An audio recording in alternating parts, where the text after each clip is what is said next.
Something we need to talk about more is that you shouldn't be setting boundaries in healthy relationships the same way you set boundaries in toxic relationships. Here's the difference. In a toxic relationship, someone has chronically mistreated you.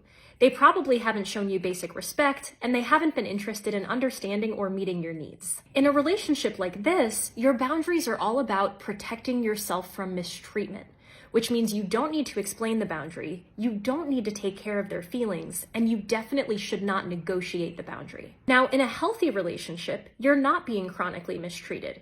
There's mutual respect, and they generally care about your needs, even if they're not always able to meet them. Now, in healthy relationships, we need boundaries too, except in this case, our boundaries are all about sustaining the relationship in a way that works for our bandwidth and capacity. For example, you might tell a parent you can't get together quite so much right now because you're really busy. Or you might tell a friend you can't process their anxiety with them quite as much as you did before because you're feeling overwhelmed. Now, in a relationship like this, it often does make sense to explain your boundary.